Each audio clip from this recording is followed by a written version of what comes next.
McLeod. Mr. Angus. Well, thank you so much, Mr. Chair, and thank you, Mr. Prime Minister, for joining us today.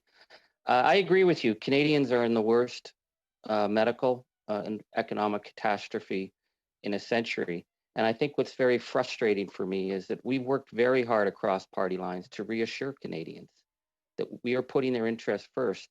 And yet we're here today because of this, I think, very unnecessary scandal. And it comes down fundamentally to a question of your judgment. I mean, there were numerous red flags with this proposal. It fell apart the second it was announced.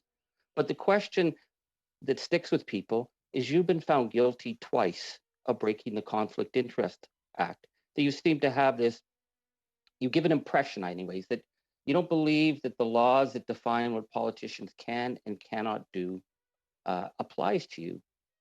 And so here we are with a case that was such an obvious conflict of interest because of your connection with the Kielburgers that has derailed so much good work and hurt students. Do you recognize what you've done here and the damage that's been done to all of us trying to reassure Canadians? Mr. Prime Minister.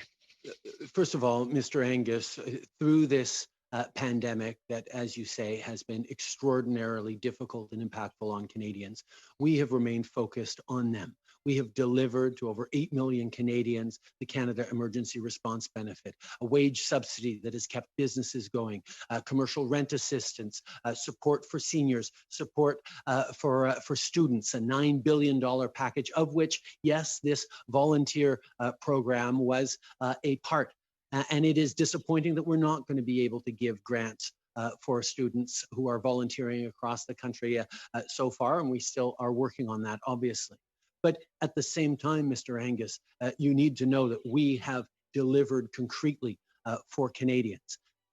We also, when I received the information that the We Charity was being chosen, recommended by Public Service to deliver the student grant program, I pushed back, perhaps because of the experience that you highlight that we have had Prime Minister, pushbacks in the past. Yeah. So I wanted to make sure that all the I's were dotted, all the T's were crossed, that the Public Service was ready to fully justify that choice of We Charity as the only organization. We're allowed to go back to Mr. Angus, Prime Minister.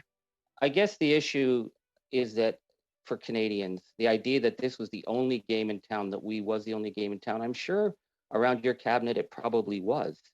But the fact is that the Kielburger brothers carefully cultivated their relationship with you and your brand. After you became Prime Minister, they put you on the stadium circuit. They hired your family members to the tune of $500,000. They hired the finance minister's daughter. They flew him around the world. They even made their staff go to his parties. Do you think that that's not conflict of interest? Is that conflict of interest, yes or no? Okay, from the very first, Mr. Angus, you were unfortunately misleading people with your proposal. This was not something that we selected. This is not something that Cabinet selected. Cabinet was presented a choice by our professional public service saying, if you want to deliver this summer volunteer program, the summer grant program, it's going to have to be with this through this third-party organization. They didn't give us a choice of 2 or 3 different organizations. So when you say that it was maybe the reality around the cabinet table, but it wasn't necessarily the reality out there, you're actually impugning the very fine public servants who have Mr. Trudeau, extraordinary work across this pandemic on delivering for Canadians. Yes. And if they said there is no other organization that can deliver the scale of grants back to Mr. Angus, Prime Minister. Then I believe Thank you. Well, Mr. Prime Minister, I totally agree with you about the civil service. That's why your decision to privatize this and give it to the Kielburger brothers really concerns me. And what really concerns me is you didn't answer the question about whether or not that you thought that your close family financial relationships and the Morneau family close financial relationships is a conflict of interest. That is why we're here. We're not here because of the civil service. We're here because you don't seem to understand, Mr. Prime Minister, that conflict of interest applies to you. So when you tell us that We Charity was the only game in town, well, they were in your world. But obviously, this deal fell apart, and you need to understand that your conflict of interest has put you here. Mr. Prime Minister. Mr. Angus, your your statement that in my world or in our cabinet, we were the only game in town is simply untrue. It is That's what you said. Professional public service that put forward the recommendation that said to us, having done their due diligence, that the only organization with the scale and the capacity to deliver this grant program would be we.